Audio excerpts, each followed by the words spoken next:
আসসালামু আলাইকুম ওয়া রাহমাতুল্লাহ। ইন্নাল হামদালিল্লাহ ওয়াসসালাতু ওয়াসসালামু আলা রাসূলিল্লাহ। আম্মা বা'দ। সম্মানিত দর্শক শ্রোতা, মুসলিম ভাই ও বোনেরা, মহাগ্রন্থ আল কোরআনের তাফসির বর্ণনা প্রসঙ্গের দশম পর্ব নিয়ে আজকে উপস্থিত হয়েছি। আপনাদের সকলকে আজকের পর্বে স্বাগত জানাচ্ছি। আজকের আলোচ্য বিষয় হলো পবিত্র কোরআনের সর্ববৃহৎ সূরা আল বাকারার শুরু থেকে আমরা আলোচনা শুরু করব। সূরা বাকারা পবিত্র কোরআনের সবচেয়ে বড় সূরা, যেটি আয়াত সংখ্যা হলো 286 এবং রুকু সংখ্যা 40টি। সূরাটি সম্পূর্ণরূপে মদিনায় অবতীর্ণ হয়েছে, তাই এটাকে মাদানী সূরা বলা হয়। এখন আসুন, বাকারা শব্দের অর্থ কী? বাকারা শব্দের অর্থ হলো গাবি, গরু, কাউ। তো যে পবিত্র কোরআনের সূরাগুলোর নামকরণের ভিত্তি হলো তাসমিয়াতুশ শাইয়্যি বিইসমি জুজইহি।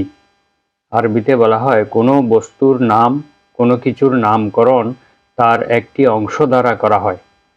কারণ পবিত্র কোরআনের সূরাগুলোর মধ্যে এত বেশি বিষয়বস্তুর সমাহার ঘটিয়েছেন আল্লাহ তাআলা যে সবগুলো বিষয় নিয়ে নামকরণ করতে গেলে এক একটি সূরার নাম অনেক লম্বা হয়ে যাবে।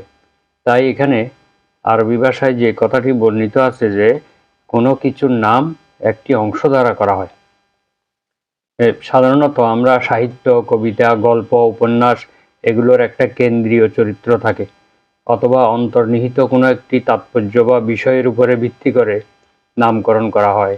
কিন্তু পবিত্র কোরআনের এরকম কোনো কেন্দ্রীয় কোনো বিষয়, একটিমাত্র বিষয় থাকে না। একটি সূরার মধ্যে অসংখ্য বিষয় থাকে, তাই এটার নাম যে কোনো একটি অংশ দিয়েই নামকরণ করা হয়। আর এই নামকরণগুলো আমরা আগেও বলেছি, এগুলো আল্লাহ তাআলার পক্ষ থেকে জিবরাইল আলাইহিস সালামের মাধ্যমে মহানবী সাল্লাল্লাহু আলাইহি ওয়াসাল্লামকে বলে দেওয়া হয়েছে যে এই সূরার নাম এভাবে রাখতে হবে। তো এখন এই সূরার নাম এই বাকারা কেন রাখা হয়েছে, বাকারা বা গাবি কেন রাখা হলো, এটির দুইটি কারণ আছে। একটি হলো পবিত্র কোরআন সূরা বাকারার 67 থেকে 71 নম্বর আয়াতে বনী ইসরাইলদেরকে আল্লাহ তাআলা একটি গাবি জবাইয়ের আদেশ দিয়েছিলেন, এবং এই গাবি জবাই করতে গিয়ে তারা আল্লাহর অবাধ্যতা প্রদর্শন করেছে, এই ঘটনাটি উল্লেখ রয়েছে। এই কারণে সূরা বাকারা নামকরণ করা হয়েছে। আবার 51 থেকে 54 নম্বর আয়াত, 92 নম্বর আয়াত এবং 93 নম্বর আয়াতে তারা একটি গোবৎস পূজার আয়োজন করেছিল। এই গোবৎস পূজার বিরুদ্ধে আল্লাহ তাআলা তীব্র প্রতিবাদ জানিয়েছেন এবং এই ঘটনাটি এইসব আয়াতে উল্লেখ রয়েছে। এই কারণে সূরা বাকারার নাম বাকারা রাখা হয়েছে। তো এখন এই সূরা বাকারা অবতীর্ণের কারণ হলো, এটা কেন অবতীর্ণ হয়েছে, এটা শানে নুজুল বলা হয়। যেই কারণে পবিত্র কোরআনের কোনো আয়াত বা সূরা নাজিল হয়েছে, সেই কারণটিকে বলা হয় শানে নুজুল, অর্থাৎ অবতীর্ণের প্রেক্ষাপট বা অবতীর্ণের কারণ। এখন এই সূরা বাকারা অবতীর্ণ হওয়ার কারণটা যদি আমরা সংক্ষিপ্তভাবে বলতে যাই, তা হচ্ছে ইসলাম ও মহানবী হযরত মুহাম্মদ সাল্লাল্লাহু আলাইহি ওয়াসাল্লামের বিরুদ্ধে মিথ্যা অপপ্রচারের প্রতিবাদে, এবং তারা যে দাবি করত কাফির মুশরিকগণ, সেই দাবির অসারতা প্রমাণ করা। এই কারণেই সূরা বাকারা অবতীর্ণ হয়েছে। কারণ যুগে যুগে যত নবী রাসূল এসেছেন, তাদেরকে তাদের কাজে বাধা প্রদান করার জন্য অথবা তাদেরকে সমাজ থেকে বিচ্যুত করার জন্য একটিমাত্র অস্ত্র তারা বেছে নিত, সেটা হলো তাদের বিরুদ্ধে অপপ্রচার, মিথ্যা প্রপাগান্ডা, যা আজ পর্যন্ত আমরা পৃথিবীর বিভিন্ন মুসলিম নেতৃবৃন্দের বিরুদ্ধে হতে দেখতে পাই। সব দেশেই সেরকম রয়েছে, যারা সৎ পথে চলে, সত্যের উপরে থাকে, সত্য প্রচার করে, তাদের বিরুদ্ধে কোনো দোষ না পেয়ে মিথ্যা অপপ্রচার শুরু করে লোকেরা। তো মহানবী সাল্লাল্লাহু আলাইহি ওয়াসাল্লামের বিরুদ্ধেও এইভাবে মিথ্যা অপপ্রচার তারা শুরু করেছিল। তারা বলেছে যে এই মুহাম্মদ সাল্লাল্লাহু আলাইহি ওয়াসাল্লাম যেই ইসলাম নিয়ে এসেছে, এটা আল্লাহর প্রদত্ত ইসলাম নয়, এবং তিনি সেই আল্লাহ তাআলার কাঙ্ক্ষিত নবী নন। তারপরে তিনি পাগল, কবি, সাহিত্যিক, তারপরে তাকে নানাভাবে মিথ্যা অপপ্রচার, জাদুকর ইত্যাদি বলে তাকে হেয় প্রতিপন্ন করা হয়েছে। এইগুলোর জবাবে সূরা বাকারা অবতীর্ণ হয়েছে। সূরা বাকারায় এইসব দাবিকে অসারতা প্রমাণ করা হয়েছে, এই সব দাবিকে মিথ্যা প্রতিপন্ন করা হয়েছে। আরেকটি কারণ হলো মুসলমানরা যে আল্লাহ তাআলার একমাত্র খলিফা এবং তারাই আল্লাহর ইসলামের ধারক বাহক তা প্রমাণ করা এবং মুসলিম জাতিকে বিশ্ব নেতৃত্বের জন্য উপযুক্ত করে গড়ে তোলার দিক নির্দেশনা দিয়ে এই সূরা বাকারা অবতীর্ণ হয়। আর সূরা বাকারা জাহিলিয়াতের যুগের সকল সন্দেহ, সকল ধরনের তাদের কুধারণা এগুলি এবং যেই প্রগাঢ় অমানিসা তাদের মধ্যে বিরাজ ছিল এগুলিকে অপসারণ করার জন্য সূরা বাকারা অবতীর্ণ হয়। এবারে আসি আমরা সূরা বাকারার বিষয়বস্তু। সূরা বাকারার মধ্যে অসংখ্য বিষয় স্থান পেয়েছে, যেমন তাফসিরে ইবনে কাসির এবং তাফসিরে তাবারিতে বলা হয়েছে এখানে 1000 সংবাদ রয়েছে, 1000 আল্লাহর আদেশ রয়েছে, 1000 আল্লাহর নিষেধ রয়েছে। এভাবে সূরা বাকারায় অসংখ্য বিষয়ের অবতারণা করা হয়েছে। তো আমরা কয়েকটি বিষয় শুধু নামগুলো বলবো, কি কি বিষয় এখানে আনা হয়েছে। প্রথম হলো পবিত্র কোরআনের নির্ভুলতা দিয়ে শুরু করা হয়েছে। সূরার শুরুতেই বলা হয়েছে যে কোরআন একটি নির্ভুল গ্রন্থ। তারপরে এটি মানবতার মুক্তির সনদ হিসেবে এই বিষয়টি তুলে ধরা হয়েছে এবং মুমিন মুত্তাকিদের বৈশিষ্ট্য, কাফির এবং নাস্তিকদের ব্যর্থতা এবং তাদের বৈশিষ্ট্য, মুনাফিকদের স্বরূপ উদ্ঘাটন, তাদের বৈশিষ্ট্য, মুনাফিকদের পরিণতি, মানব সৃষ্টির উদ্দেশ্য, আদম আলাইহিস সালামের সৃষ্টি রহস্য, ইহুদিদের মুখোশ উন্মোচন, ইহুদি এবং খ্রিস্টানদের পারস্পরিক বিরোধ, তারপরে কাবাগর নির্মাণ প্রসঙ্গ, কাবাগরকে কেবলা নির্ধারণ প্রসঙ্গ, মুসলিম উম্মার পুনর্গঠন, ইসলামী শরীয়তের প্রবর্তন, জিহাদের আদেশ, তাওহীদের বর্ণনা, রিসালতের বর্ণনা, আখিরাত সম্পর্কেও বর্ণনা রয়েছে। সর্বশেষে মানুষের জীবনের সার্বিক সফলতার জন্য আল্লাহ তাআলার কাছে ধর্ণা দিয়ে একটি সুন্দর প্রার্থনা দিয়ে এই সূরার সমাপ্তি ঘটানো হয়েছে। এবারে আসি আমরা সূরা বাকারার ফজিলত সম্পর্কে আমরা কিছু হাদিস থেকে আলোচনা করব। সূরা বাকারা একটি অত্যন্ত ফজিলতপূর্ণ একটি সূরা, যা মানুষের জন্য দুনিয়া এবং আখিরাতে অনেক উপকার নিহিত রয়েছে। ফজিলত শব্দের অর্থ হলো উপকারিতা, মেরিটস।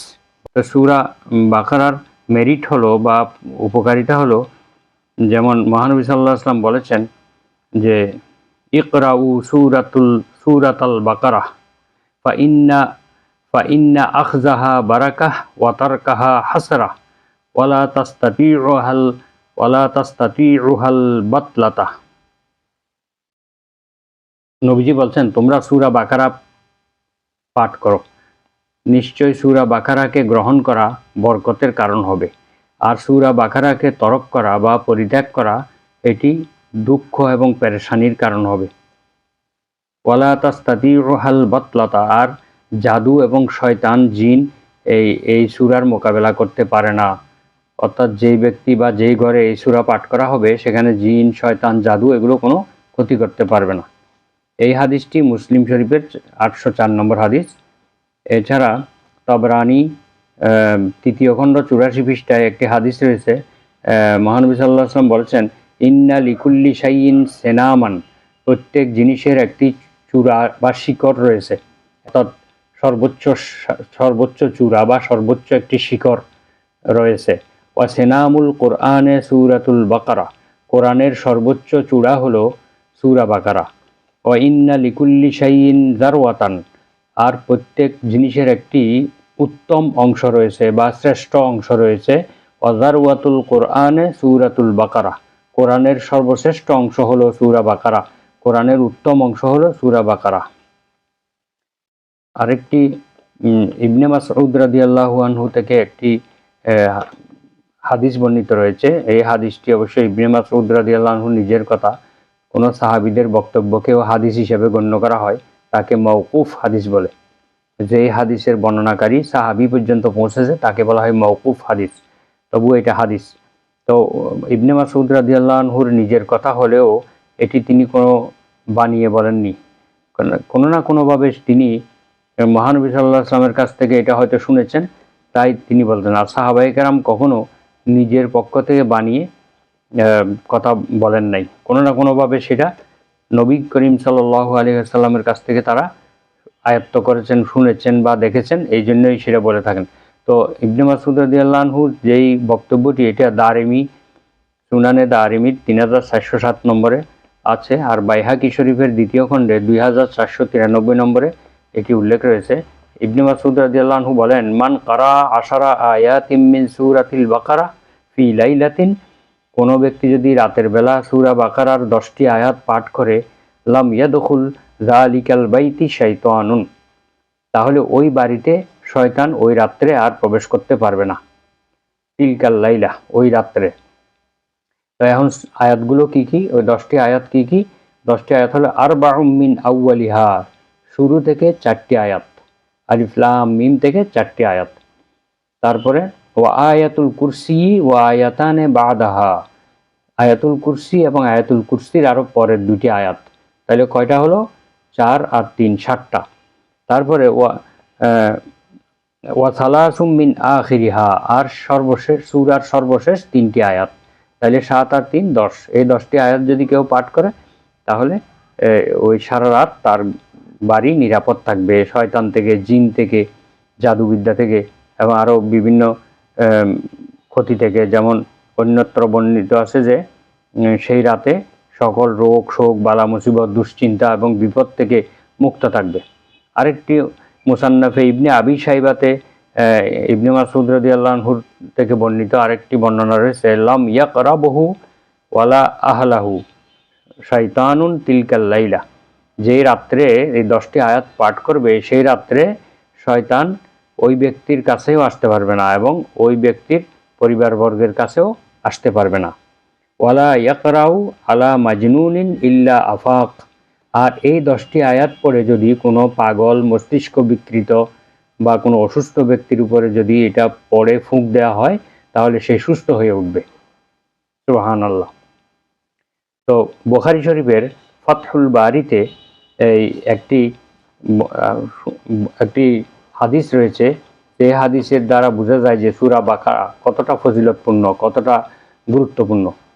হাদিসটি হলো বিখ্যাত সাহাবী উসাইদ ইবনে হুদাইর রাদিয়াল্লাহু আনহু থেকে বর্ণিত। তিনি বলেন, বাইনামা হুয়া ইয়াকরাউ ফি মারবাদিহি মিনাল লাইলাতি সূরাতুল বাকারাতি, একদিন ক্বালা বাইনামা হুয়া ইয়াকরাউ ফি মারবাদিহি, একদিন রাত্রে তিনি তার খামারের মধ্যে সূরা বাকারা পাঠ করতেছিলেন রাত্রিবেলা। ওয়াফারসুহু মারবুতাতুন ইনদাহু, তার ঘোড়াটি তার পাশেই বাঁধা ছিল। ইজ জালাতিল ফারাস, যখনই সূরা বাকারা পড়া শুরু করেছে তখনই ঘোড়াটি অস্থিরতা প্রকাশ করতেছে এবং লাফাচ্ছে। ফাসাকাতাত, অতঃপর উসাইদ রাদিয়াল্লাহু আনহু সূরা বাকারা পাঠ বন্ধ রাখলেন, ঘোড়াটিও থেমে গেল। ফাকারা ফাজালাত, কিছুক্ষণ পরে আবার সূরা বাকারা তেলাওয়াত করতে লাগলেন, ঘোড়াটি আবারও অস্থির হয়ে গেল, আবারও লাফালাফি করতে লাগলো। ফাসাকাতাত, অতঃপর উসাইদ রাদিয়াল্লাহু আনহু আবারও পড়া বন্ধ করলেন, ঘোড়াটিও থেমে গেল। সুম্মা কারা ফাজালাত, বেশ কিছুক্ষণ পরে তিনি আবার সূরা বাকারা পাঠ করতে লাগলেন, তখন ঘোড়াটি আবারও লাফালাফি শুরু করলো, অস্থিরতা প্রকাশ করলো। ফানসারাফা, অতঃপর তিনি সূরা বাকারা তেলাওয়াত একেবারেই সমাপ্ত করে দিলেন, বন্ধ করে দিলেন। ওয়াকানা ইবনুহু ইয়াহইয়া করিবাম মিনহা, আর উসাইদ রাদিয়াল্লাহু আনহুর একটি শিশুপুত্র ছিল, তার নাম ইয়াহইয়া, সে ঘোড়াটির পাশে ঘুমন্ত অবস্থায় ছিল। ফাখাশিয়া আন তুসিবাহু, এই ঘোড়াটি তার লাফালাফির কারণে শিশুটির ক্ষতি করতে পারে, এই জন্য তিনি আশঙ্কা করছিলেন। ফারাফা রাসাহু ইলাস সামাই, তখন তিনি সূরা বাকারা পাঠ বন্ধ করে আকাশের দিকে মাথা উঁচু করলেন, তাকালেন। ফাইজা মিসলু যিল্লাতে ফিহা আমসালুল মাসাবিহ, তিনি দেখলেন আকাশের মধ্যে একটি ছায়ার মতো একটি বিশাল একটি কুণ্ডলী এবং তার মধ্যে কত বাতি জ্বলতেছে, তার ভিতরে আলো দেখা যাচ্ছে, বিভিন্ন বাতির মতো করে আলো জ্বলতেছে, বিশাল একটি ছায়া নিচে নেমে আসছে। ফাখারাজা হাত্তা আসবাহা ফাযাকারা যালিকা লিন-নবী সাল্লাল্লাহু আলাইহি ওয়াসাল্লাম, অতঃপর তিনি সকালবেলা বের হলেন এবং নবীজি সাল্লাল্লাহু আলাইহি ওয়াসাল্লামের কাছে এই ঘটনাটি বললেন। তখন ফাকালা, তখন নবী করিম সাল্লাল্লাহু আলাইহি ওয়াসাল্লাম বললেন, তিলকাল মালাইকাতু কানাত তাসতামিউ লিকিরাআতিক, এগুলো হচ্ছে ফেরেশতা, আল্লাহর ফেরেশতা, যারা আকাশে বিচরণ করে, তোমার কেরাত শোনার জন্য তারা এসেছিল, তোমার কেরাতকে মনোযোগ দিয়ে শোনার জন্য তারা এসেছিল। ওয়ালাউ কারাতা লা আসবাহাত ইয়ারাহান নাস, আর যদি তুমি যদি পড়া বন্ধ না করতে, তুমি যদি এটা পড়তেই থাকতে, তাহলে সকালবেলা লোকেরা তাদেরকে দেখত। মা তাতাওয়ারা মিনহুম, এই ফেরেশতারা লোকদের থেকে অদৃশ্য হতে পারত না, তারা গোপনে চলে যেতে পারত না, মানুষের সব মানুষ তাদেরকে দেখতই। তাহলে এটা একটা বিরাট সুযোগ ছিল ফেরেশতাদেরকে দেখার, কিন্তু সূরা বাকারা তেলাওয়াত না করাতে ফেরেশতারা দ্রুত আকাশে উঠে যায় এবং আকাশে মিশে যায়। এই হাদিসটি বুখারী শরীফের 5018 নম্বর, মুসলিম শরীফের 795 নম্বরে উল্লেখ রয়েছে। তাহলে এই হাদিস থেকে বোঝা যায় যে সূরা বাকারা এতই ফজিলতপূর্ণ সূরা, যা শোনার জন্য আকাশ থেকে ফেরেশতারা নেমে আসে, এবং এই ফেরেশতারা, আল্লাহ রাসূল বলতেছেন যে এই ফেরেশতারা সকাল পর্যন্ত থেকে যেত যদি তুমি সূরা বাকারা পাঠ বন্ধ না করতে। তাহলে আমরা বুঝতে পারলাম যে এই সূরাটি কতটা ফজিলতপূর্ণ। এমনকি এই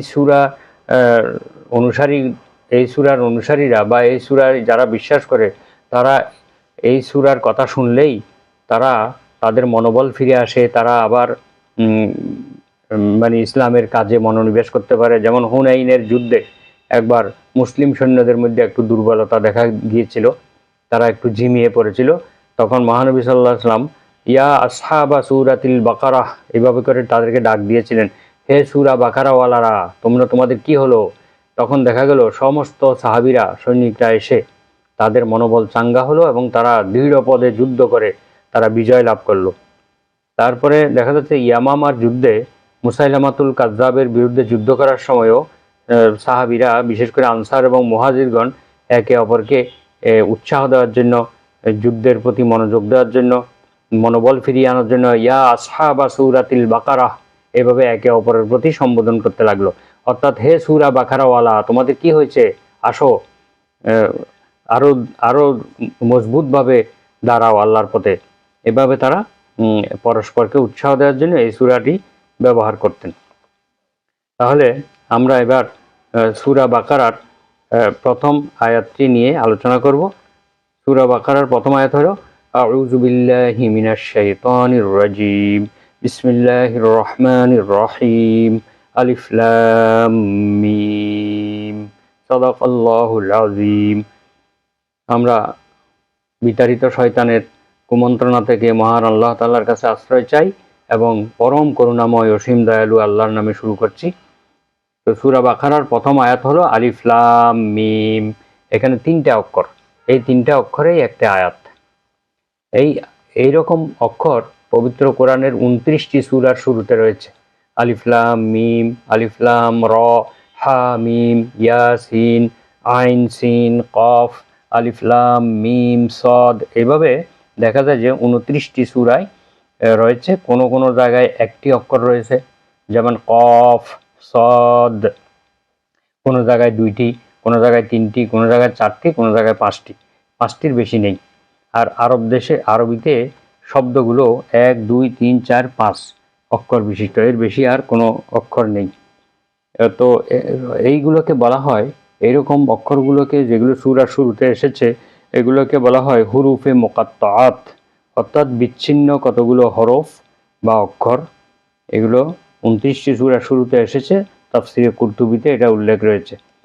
এখন এই আলিফ লাম মিম, এটা মহানবী সাল্লাল্লাহু আলাইহি ওয়াসাল্লাম এর কোনো অর্থ করেননি এবং শুধু বিশ্বাস করার কথা বলেছেন। এবং আল্লাহ তাআলাও কোরআনের বিভিন্ন আয়াতে এই ধরনের আয়াতগুলোকে শুধু বিশ্বাস করলেই চলবে, বলেছে। তাই বেশিরভাগ তাফসীরকারক আল্লাহু আ'লামু বিমুরাদিহি বিহি এর অর্থ বলেছেন যে আল্লাহ তাআলাই এর অর্থ ভালোভাবে অবগত আছেন, অর্থাৎ কেউ নিশ্চিতভাবে এর অর্থ করেননি। তো এখন কোনো তফসিরকারকগণ এর অনেক সম্ভাব্য অর্থ বর্ণনা করেছেন।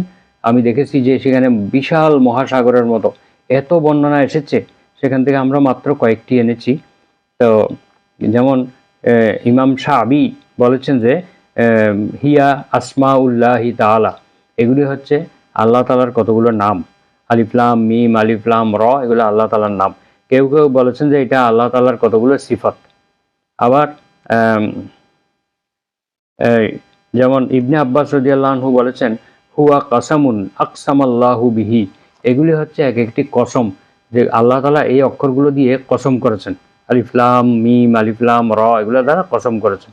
তারপর আবার কেউ এর অর্থ করেছেন যে আনাল্লাহু আ'লামু, আলিফ অর্থ আনা, লাম অর্থ আল্লাহ, আ'লামু অর্থাৎ আমি আল্লাহ এটা ভালো জানি।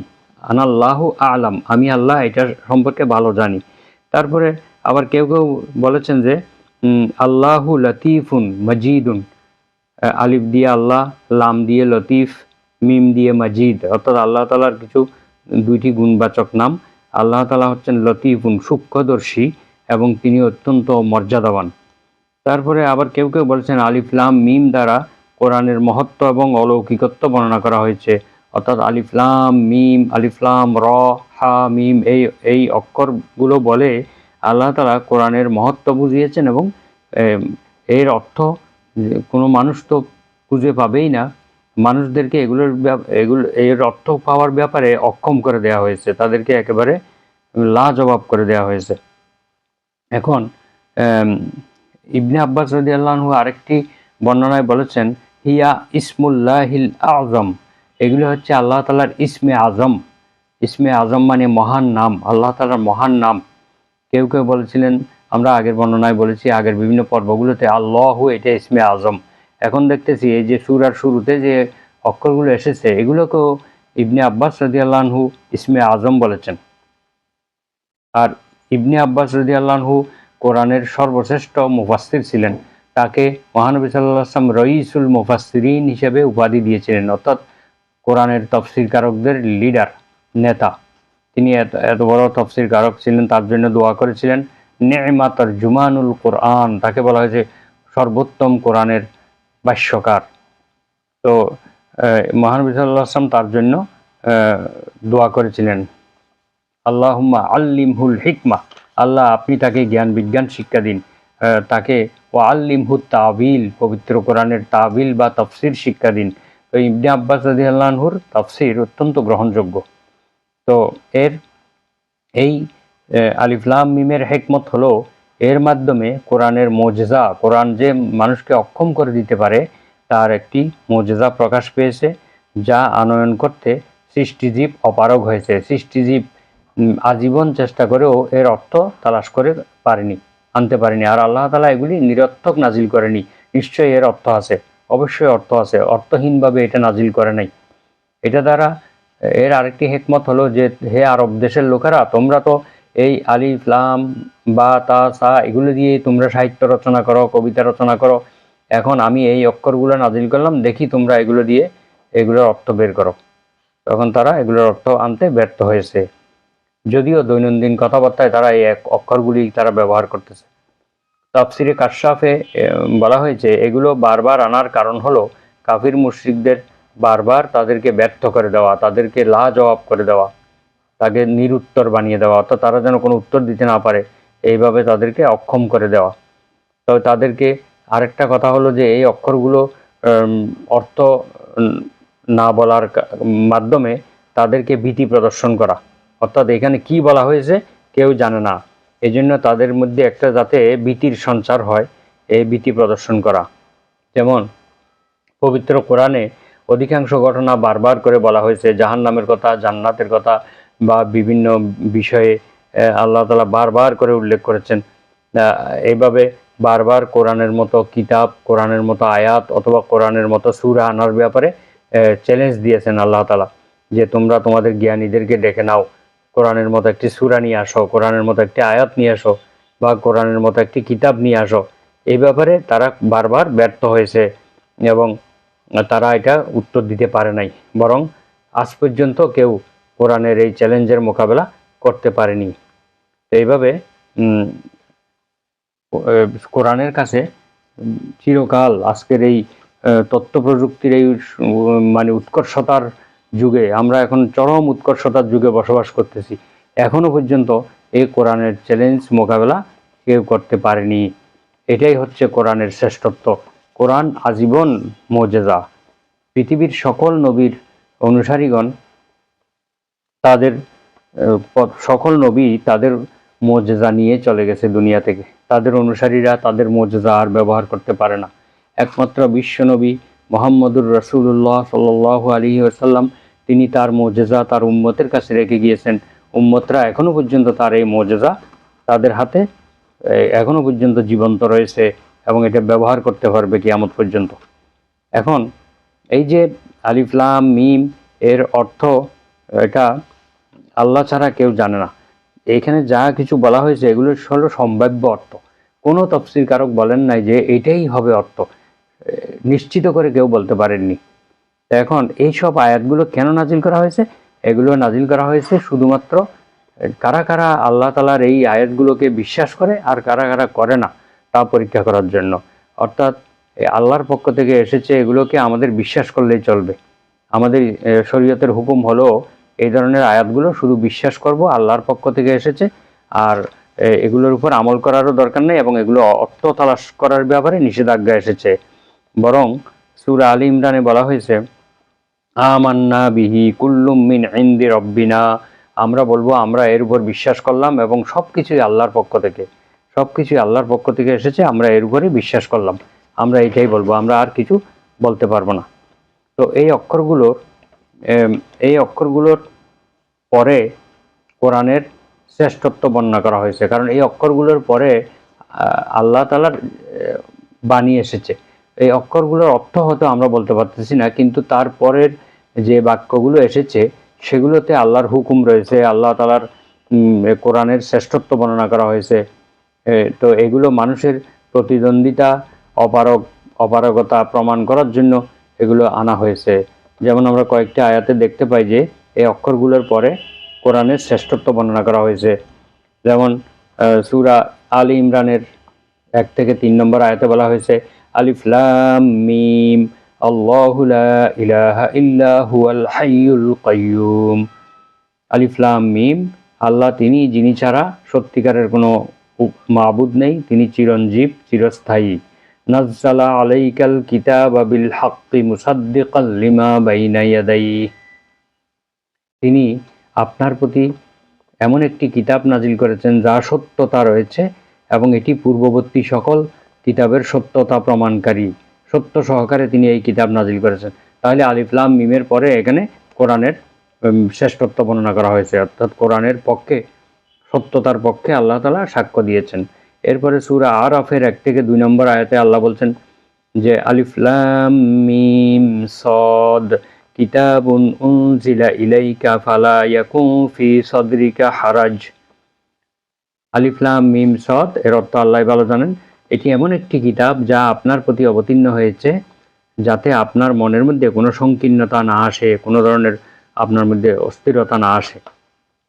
তাহলে কোরআন এমন একটি কিতাব যা মানুষকে স্বস্তি দান করে, অস্থিরতা থাকে না, মনের প্রশস্ততা বাড়িয়ে দেয়, মনের মধ্যে কোনো সংকীর্ণতা আসে না। তাহলে এটাও কোরআনের শ্রেষ্ঠত্ব বর্ণনা করা হয়েছে। এরপরে সূরা ইব্রাহিমের 1 থেকে 2 নম্বর আয়াতে বলছেন, আলিফ লাম র কিতাবুন আনজালনাহু ইলাইকা লিতুখরিজান নাসা মিনাজ যুলুমাতি ইলান নূরি বিইজনি রাব্বিহিম। আল্লাহ তাআলা বলছেন আলিফ লাম র এর অর্থ আল্লাহ ভালো জানেন। এমন একটি কিতাব যা আপনার প্রতি অবতীর্ণ করেছি যাতে আপনি অন্ধকার সমূহ থেকে মানুষদেরকে আলোর পথে নিয়ে আসতে পারেন তাদের প্রতিপালকের আদেশে। অর্থাৎ আল্লাহর আদেশে আপনি যেন মানুষদেরকে অন্ধকার সমূহ থেকে একমাত্র আলোর পথে নিয়ে আসতে পারেন। অর্থাৎ এই কোরআন মানুষকে অন্ধকার থেকে আলোর পথে নিয়ে আসা যায়। তাহলে এটাও কোরআনের শ্রেষ্ঠত্ব বর্ণনা করেছেন। তাহলে এরপরে সূরা আস-সাজদা এর 1 থেকে 2 নম্বর আয়াতে বলছেন, তানজিলুল কিতাবি লা রাইবা ফীহি মির রাব্বিল আলামিন। এই কিতাব এমন এক বিশ্ব প্রতিপালকের কাছ থেকে অবতীর্ণ হয়েছে যে যার ব্যাপারে কোনো সন্দেহ নাই, যে কিতাবের ব্যাপারে কোনো সন্দেহ নেই। তাহলে এখানেও কোরআনের শ্রেষ্ঠত্ব বর্ণনা করা হয়েছে।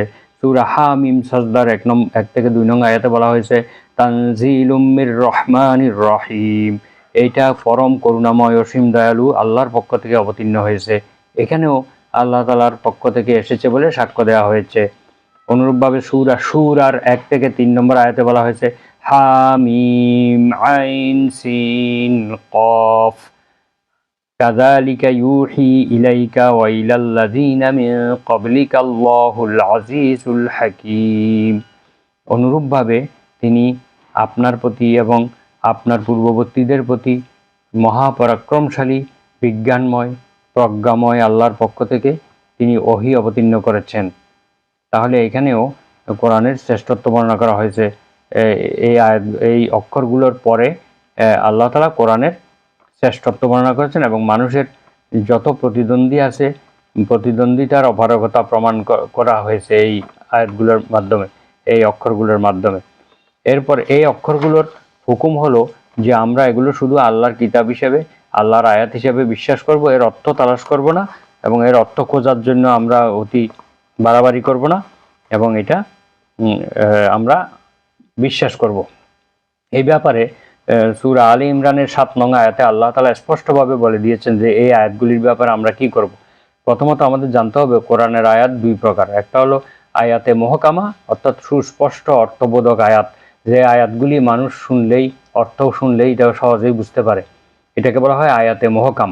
আরেকটা হলো আয়াতে মুতাশাবিহ। মুতাশাবিহ শব্দের অর্থ হলো অস্পষ্ট অর্থবোধক আয়াত, যার অর্থ উদ্ঘাটন করা অনেক কঠিন, প্রকৃত অর্থ উদ্ঘাটন করা যায় না, তাকে বলা হয় আয়াতে মুতাশাবিহ। এখন এই মুতাশাবিহ এবং মুহকামাত আয়াতের ব্যাপারে আমাদের কাজটা কি, এই ব্যাপারে আল্লাহ সূরা আলী ইমরানের 7 নং আয়াতে পরিষ্কারভাবে বলে দিয়েছেন। আল্লাহ তাআলা বলেন হুয়াল্লাযী আনজালা আলাইকাল কিতাবা মিনহু আয়াতুম মুহকামাতুন হুন্না উম্মুল কিতাব। তিনি সেই সত্তা আল্লাহ যিনি আপনার প্রতি কিতাব নাজিল করেছেন, যেই কিতাবের মধ্যে কিছু আয়াত রয়েছে সুস্পষ্ট অর্থ বিশিষ্ট, হুন্না উম্মুল কিতাব, সেগুলোই হচ্ছে কিতাবের মূল বিষয়। অর্থাৎ এগুলি মুহকাম আয়াত, যেগুলো স্পষ্টভাবে অর্থ বোঝা যায়, এগুলি নিয়েই আমাদের কাজকর্ম চলবে। অর্থাৎ এগুলোকে আমাদের বুঝতে হবে, আমল করতে হবে। এগুলো হচ্ছে কিতাবের মূল, এগুলো সবাই বুঝতে পারে সহজেই, খুব বেশি ব্যাখ্যা বিশ্লেষণ করা লাগে না, সহজেই বুঝতে পারে। তারপরে দ্বিতীয় প্রকার আল্লাহ বলছেন ওয়া উখারু মুতাশাবিহাত।